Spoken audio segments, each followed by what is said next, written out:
Good afternoon, and welcome to the webcast for Chapter 1, The Working Director.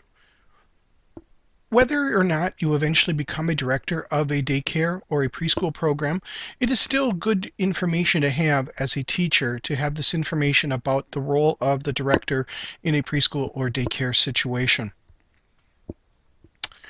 Your chapter objectives are listed here on this particular screen. NAEYC, National Association of Early and Young Children, then is a very good website to go to.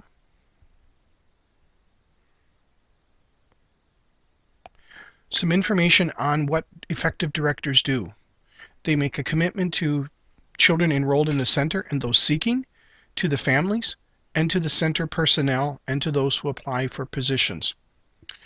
I wouldn't necessarily say that this list is ranked in order, although generally speaking, I would believe and am strongly encouraged of the fact that your commitment to the children comes first, followed by the families and then the center personnel.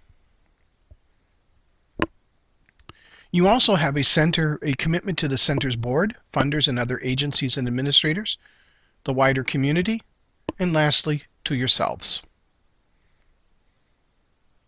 So there's two types of leadership style. You can be a manager or a leader.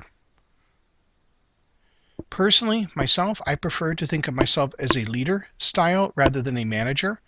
A manager is someone who takes events one at a time, handles them, and moves on. A leader is one commits to change in the organization and to service, as we've learned here at Silver Lake, the servant leadership style. For yourself,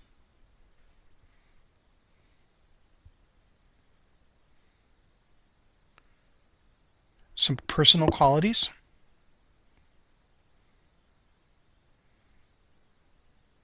Again, something to think about.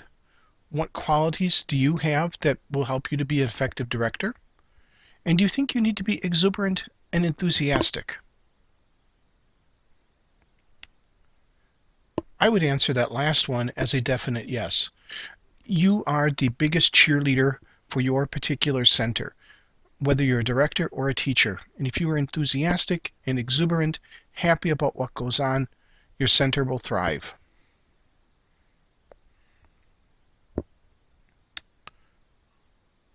Here's a number of roles for the director. Note there is a typo here. This should be advocate.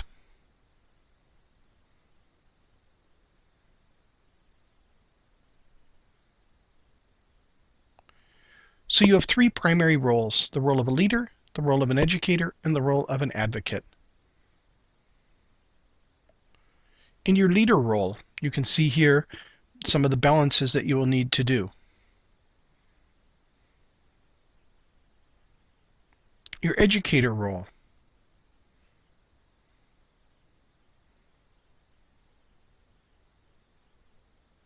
And your advocate role.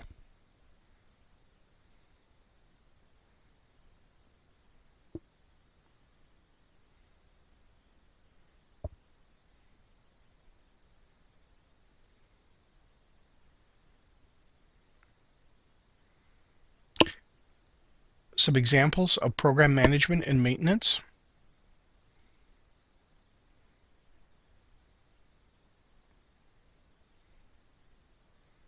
Continued.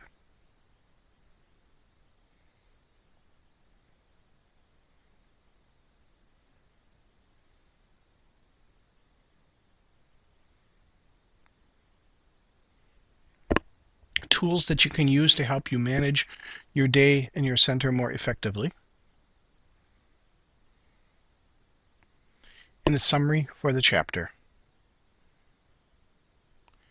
Now, watching the PowerPoint does not simply allow you then to not read the chapter. I do heartily recommend reading the chapter.